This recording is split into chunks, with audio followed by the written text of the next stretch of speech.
नमस्कार।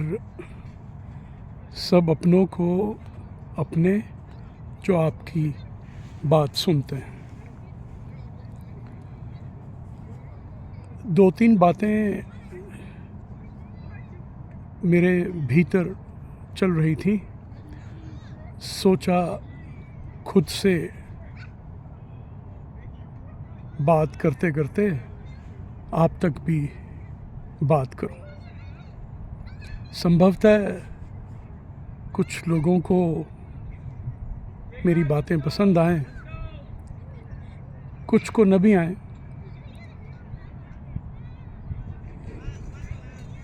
लेकिन मैं इस बात से विश्वस्त हूँ कि मेरी बातचीत आपको कहीं पे किसी तरह के विमर्श में अवश्य लेके जाएगी। विमर्श आप वो खुद से करें या अपने किसी साथी से।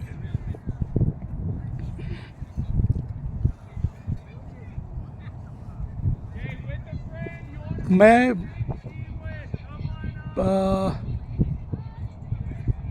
पहली बात करूँगा विषाद पे।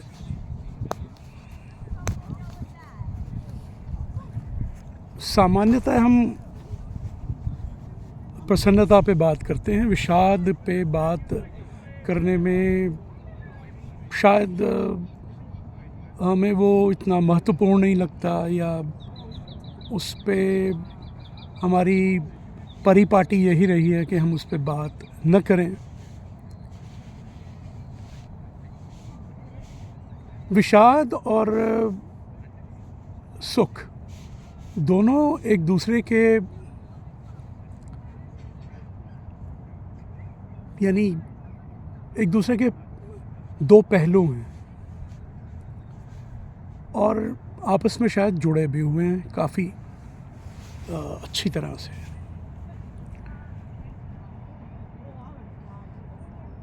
मुझे ये लगता है कि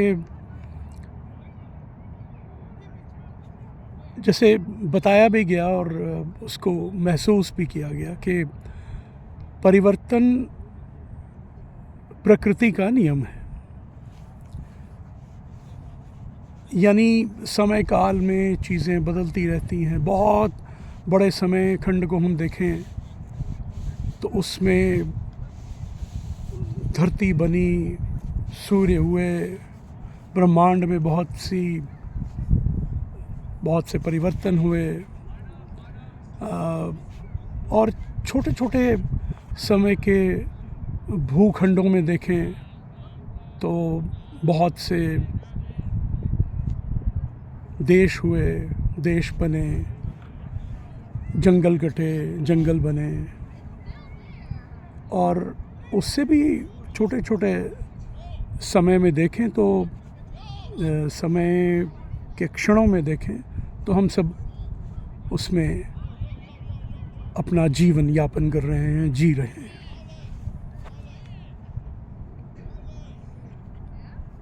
तो अगर इस बात पे हमारी मान्यता हो या बने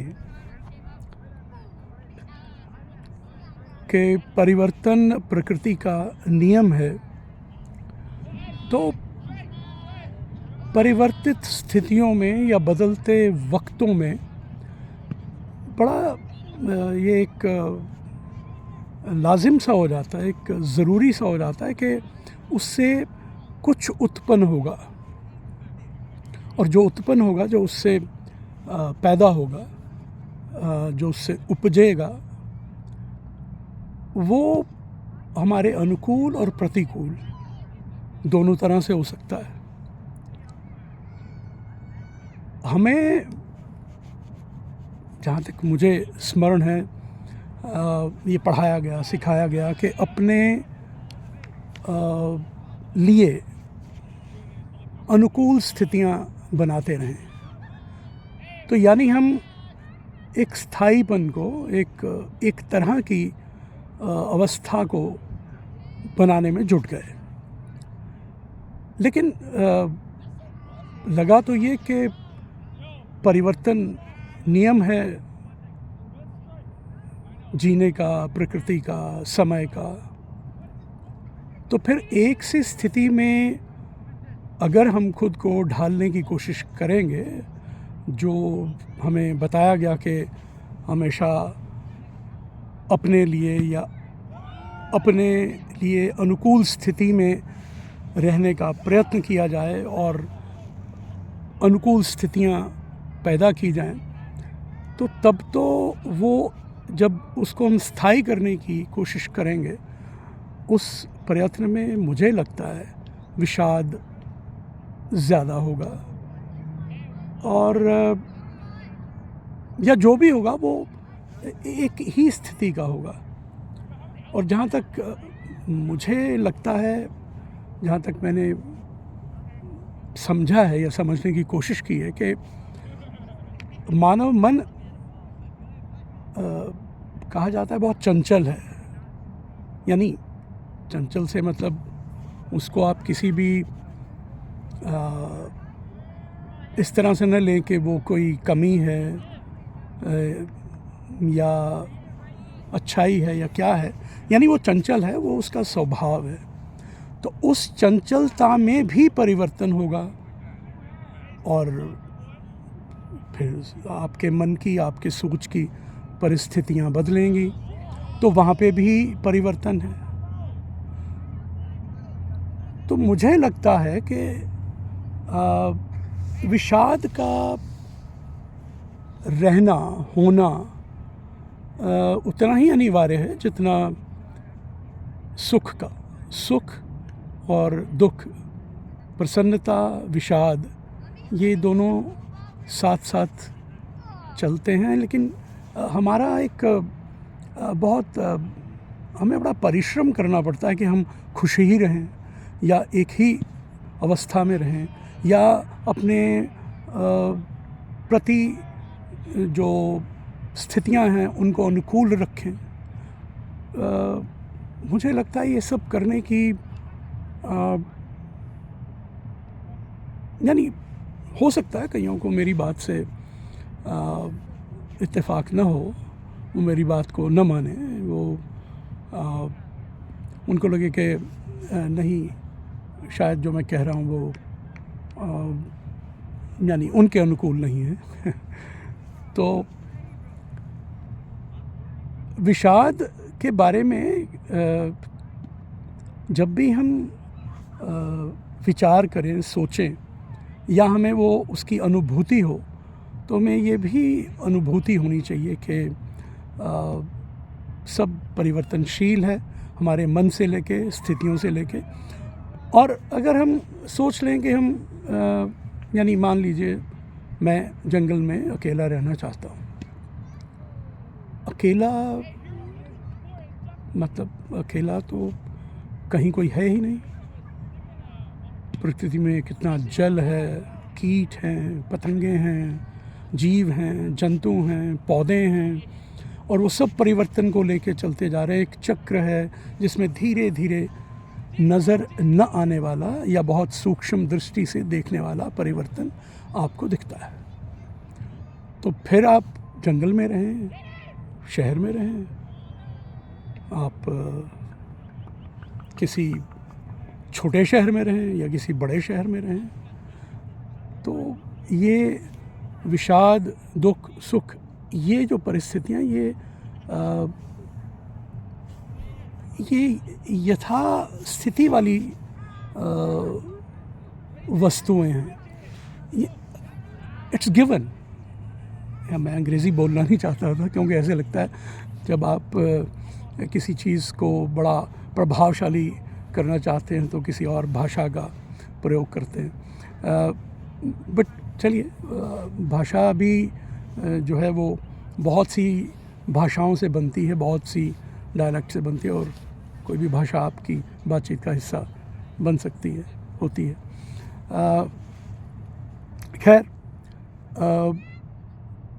तो ये सब बात मैं ये करना चाहता था कि आप यानी परिवर्तनशीलता को स्वीकारें और कई बार ज़रूरी नहीं कि हर आदमी उस अवसाद को, उस विषाद को, उस दुख को, उस सुख को महसूस कर सके। यानी बहुत से हम एक स्थितियों में जीते हैं, स्थितियाँ आती हैं, स्थितियाँ जाती हैं, हम आगे बढ़ते रहते हैं और जीते रहते हैं। लेकिन अगर आप किसी एक स्थिति में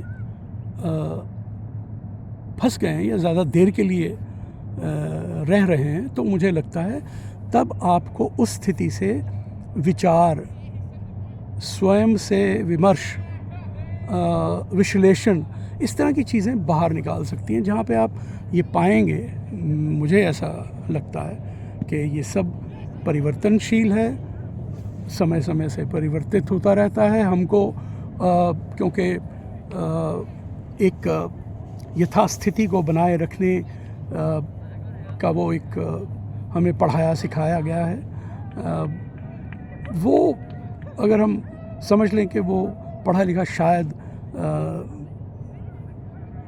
बदलने की ज़रूरत है, और हमको ये स्वीकार करने की ज़रूरत है कि हर चीज़ परिवर्तनशील है। इसके आने और इसके जाने से हमें बहुत अवसाद या बहुत दुख या बहुत सुख नहीं होना चाहिए, तब शायद हम उस एक विशेष स्थिति से उभर सकें। बहुत बहुत शुक्रिया इस बातचीत को अगर आप सुन रहे हैं तो सुनने का। दूसरा, छोटी छोटी दो बातें थीं जो मैं बड़ी यानी कैसे कहा जाए उसको, आम कहा जाए या ख़ास कहा जाए, विशेष कहा जाए या पर जो भी कहा जाए, हमें विशेषण देने की आवश्यकता शायद नहीं है। बात एक ये है कि मुझे अपने कॉलेज अमृतसर के डीएवी कॉलेज के आसपास की कोई परिस्थिति याद आ रही थी, तो उसमें मुझे ये लगा कि अमृतसर का जो एक चरित्र है वो खाने पीने का है, और वहाँ पे भी मुझे याद आया कि 2-3 जगहें थी जहाँ पे ख़ास खाने पीने की चीज़ें मिलती थी। एक तो बिल्कुल हम जब यानी डीएवी कॉलेज के बीच में एक सड़क है जो सरकारी सड़क है, तो दाएं और बाएं और इमारतें हैं, तो उनमें हम पढ़ा करते थे। कई बार सोचा कि वो सड़क जो है वो कॉलेज को दे दी जाए या कॉलेज ले ले सरकार से, लेकिन शायद उसकी तरफ किसी का ध्यान ज़्यादा गया नहीं और वो वैसे ही चलती रही। और वहाँ पे एक फल वाली रेहड़ी लगती थी, उस पे हमारे शहर में कुम्हार जो हैं वो उनको खाने पकाने और फलों का पर्याप्त ज्ञान है, ऐसा मतलब देखा गया है, और वो सही भी है। तो वो एक ख़ास चुने हुए फल लाया करता था और उनके रस निकाल के, वो जो एक उसका रस निकाल के ग्लास में, उस पात्र में दिया करता था शीशे के, तो वो बहुत स्वाद था। और फिर एक प्लेट थी, प्लेट में वो भिन्न भिन्न किस्म के फलों को काट के उस पर थोड़ा सा नमक और काला नमक और हल्का सा नींबू डाल के वो दिया करता था। दोनों चीज़ें बहुत स्वाद थी। और एक दूसरे कोने में शर्मा जी चाय बनाया करते थे, जो आज भी बना रहे हैं शायद, मतलब उनके पिताजी ने शुरू किया था, उन्होंने पूरी उम्र गुजार दी, अब उनके बेटे भी वहीं करते हैं। वो दुकान काफ़ी चलती है। जब हम वहाँ पढ़ा करते थे तकरीबन 3-4 हज़ार विद्यार्थी थे, आज भी मैंने सुना है उतने ही हैं वहाँ। और उनकी चाय जो है वो कोयले की भट्टी पे बना करती थी, और वो कहते थे कि इससे चाय ज़्यादा स्वाद बनती है। अब मैंने सुना है वो गैस के चूल्हे भी उन्होंने रखे हैं, उस पे भी वो चाय बनाते हैं, लेकिन उनका मानना है कि कोयले की भट्टी पे बनी चाय ज़्यादा स्वाद है। और तीसरा था कि जैसे पंजाब या अमृतसर की बात की जाए विशेषतः, तो दही दूध की बात के बिना शायद बात पूरी हो ही नहीं सकती। तो हमारे एक तीसरे कोने में, एक तीसरी तरफ कॉलेज के हलवाई था जिसका नाम था ज्ञान सिंह। वो अमृतसर में बहुत से ऐसे लोग हैं जो हिमाचल से बहुत पहले आए और उन्होंने ये खाने पकाने का जो एक पूरा व्यवस्था है उस पे उनका काफ़ी योगदान है। तो योगदान से फिर थोड़ा सा नियंत्रण भी है। तो ऐसे बहुत से वहाँ पे खाद्य पदार्थ बनाने वाले हलवाई हैं या ढाबे वाले हैं, वो वहाँ पे आपको काफ़ी हिमाचल के लोग मिलेंगे और वो अब वहीं का हिस्सा, अमृतसर का हिस्सा हो चुके हैं। तो एक वो ज्ञान सिंह थे और उनके साथ एक सरदार जी थे सुरजन सिंह। तो दोनों की लस्सी खूब बिका करती थी। सारा दिन आने जाने वाले लोग, दूर दूर मोहल्लों से लोग आया करते थे वो लस्सी पीने, और हम यदा कदा जाते आते, कॉलेज से आ रहे हैं, कॉलेज से जा रहे हैं, तो इन तीनों जगहों से कुछ ना कुछ खाते पीते जाते थे। हाँ, ये ज़रूर महसूस होता था, मुझे अपने मित्र की बात याद आई कि यार पैसे उतने नहीं थे कि हम रोज़ रोज़ सब कुछ खा पाते। खैर दूसरी बात मैं ये करना चाहता हूँ कि सुनीता शर्मा जी के बारे में मैं आपसे बात करना चाहता हूँ। सुनीता शर्मा जी ने वजीफ़े पे ही अपनी पढ़ाई की। उसके बाद उन्होंने आईएएस का जो इम्तिहान है, जो परीक्षा है, जो हमारे भारत की मतलब सर्वोच्च परीक्षाओं में से एक है, वो 2 बार उन्होंने लिखित में पास की, लेकिन यानी उसमें वो उत्तीर्ण हुए, लेकिन किन्हीं वजहों से फिर वो आगे उन्होंने यानी नहीं उसका अनुसरण किया और वो बात रह गई। वो अपनी यूनिवर्सिटी की सबसे अच्छी गायिका भी चुनी जाती थी बार बार, जितनी देर वो यूनिवर्सिटी से जुड़ी रहीं। उनकी श्रेणी प्रथम रही गायन में। और उसके बाद एक बार उनको मुंबई जाने का अवसर भी प्राप्त हुआ, लेकिन तब वो एक छोटे से बेटे की माँ बन चुकी थी यानी उनके बेटा हुआ था, तो उन्होंने बेटी के बाद उन्होंने ये निर्णय लिया कि नहीं, मैं बच्चों को छोड़ के मुंबई नहीं जा पाऊँगी या नहीं जाऊँगी, और उनकी प्राथमिकता ये रही कि वो अपने बच्चों के साथ रहें। तो वो अमृतसर में ही रहीं। फिर वो विद्या के क्षेत्र में गईं और वहाँ पे प्रिंसिपल रहीं, और एक 2014 में उनको राष्ट्रपति पुरस्कार भी मिला, प्रेसिडेंट अवार्ड प्रणब मुखर्जी ने दिया। उनका जिक्र मैं इसलिए कर रहा हूँ कि यहाँ कैलगरी के हिंदू टेम्पल में अब वो कभी कभी भजन गाती हैं। उन्होंने हाल ही में 2-3 भजन गाए हैं और वो मैं आपको थोड़ी यानी कुछ दिनों में भेजूँगा। तो ये सब बातें थीं जो मैं आपसे और ख़ुद से करना चाहता था। बहुत बहुत धन्यवाद, शुक्रिया, नमस्कार।